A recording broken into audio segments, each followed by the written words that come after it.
Welcome to Bahamas Educational Express. Social Studies lesson. Topic: American War of Independence.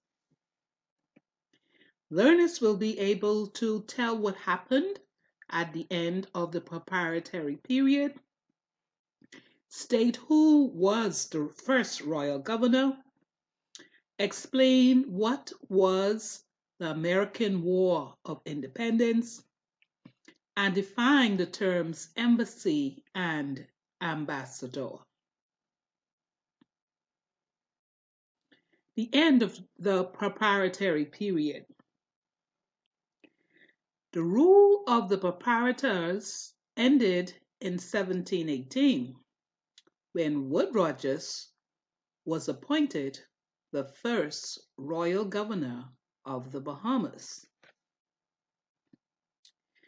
Nearly 60 years later, in 1775, the American War of Independence began.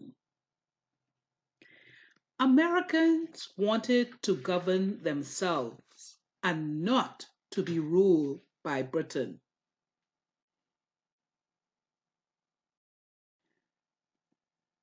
Ships of the American Navy were sent to Nassau to take the powder and the ammunition stored at Fort Nassau.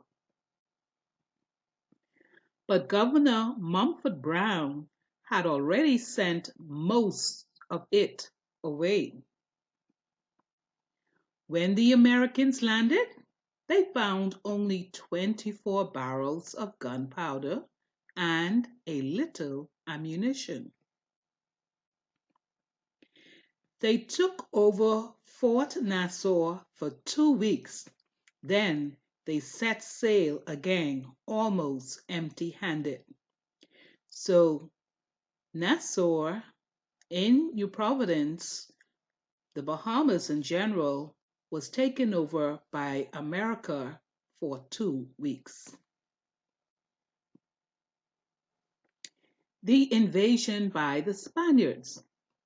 Not long afterwards, in 1782, New Providence was invaded again, this time by the Spaniards.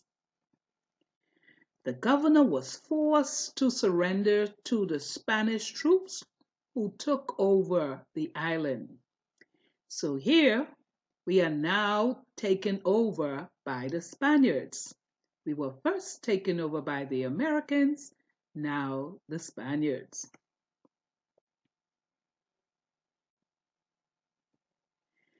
They remained there for 9 months until a loyalist officer, Colonel Andrew DeVoe, attacked with forces from Harbour Island and Eleuthera, and they recaptured the fort.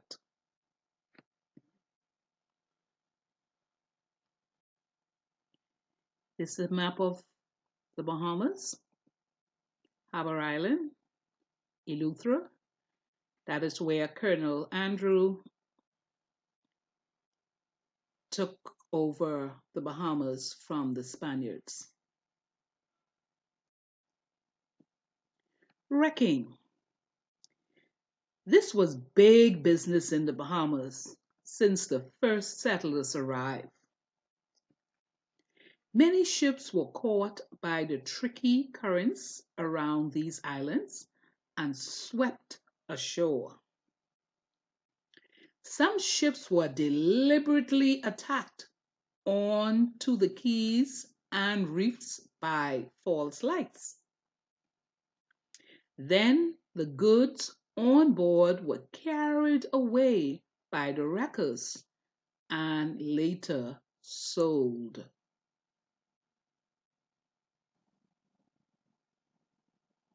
The end of the American War of Independence. In the 1780s, after the end of the American War of Independence, trade between America and the Bahamas increased, and so did wrecks. Many Bahamian wreckers worked along the shores of Florida and carried goods from the wrecks there to Nassau.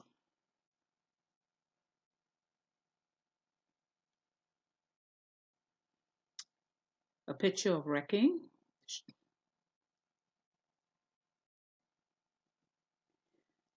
The American Connection. The first official American representative or consul in Nassau arrived in 1821. By 1859, the consulate was known as the Consulate General. July 10th, 1973, when the Bahamas became fully independent, that the embassy was established here, and it was headed and still is headed by an ambassador.